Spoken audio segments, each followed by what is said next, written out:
17 claims of attacks targeting mostly Jewish sites in 7 weeks. We've been investigating Iran's possible links to these incidents, an investigation that has led us to a stunning discovery of something so sinister that, as we'll show you, is happening right in the open.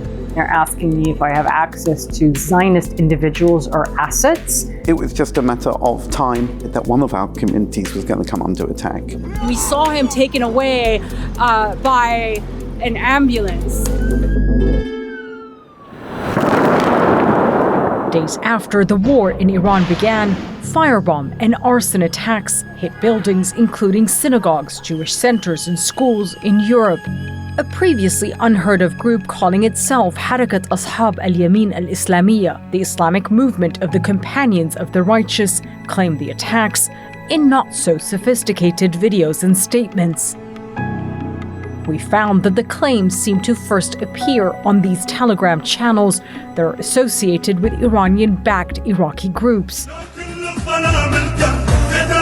A source close to Kataib Hezbollah, the most powerful of Iraqi Shia paramilitary groups that works closely with the IRGC, confirmed to us its links to Ashab al-Yamin and told us some of its members are Iraqi. Security experts believe the group is just a front for the IRGC.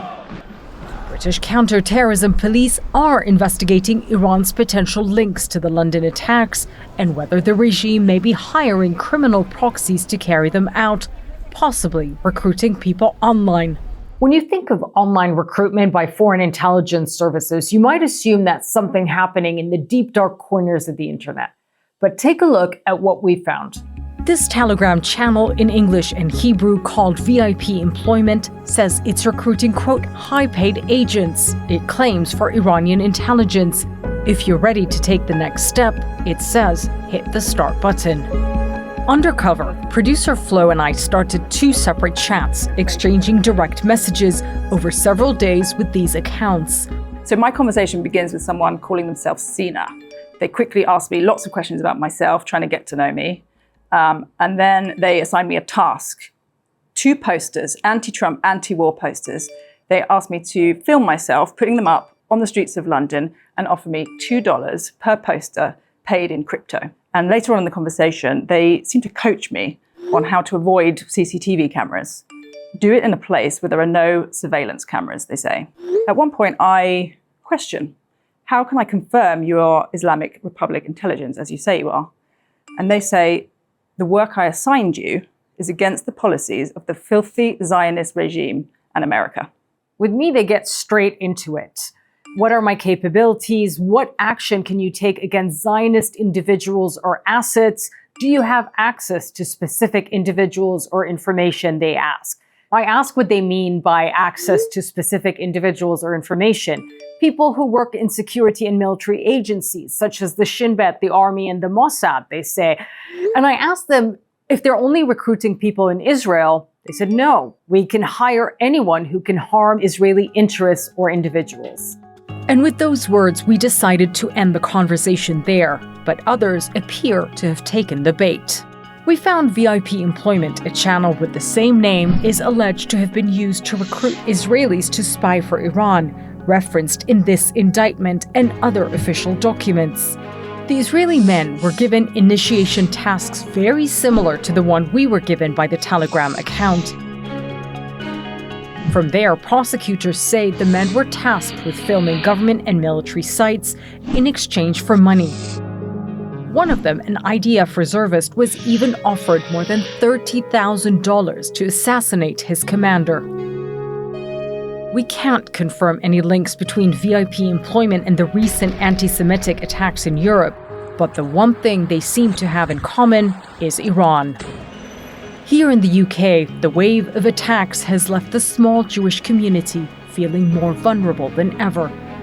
One of the group's targets in London, the Kenton United Synagogue, attacked, they claim, for being, quote, a center of Zionist influence, and its rabbi, a key instrument of Zionism.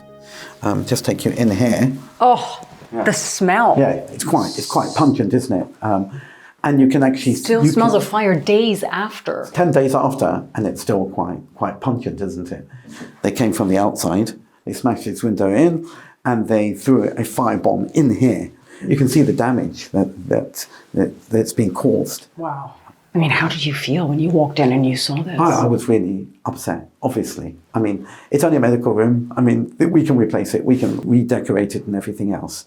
But what could have transpired, that is really tough, you know.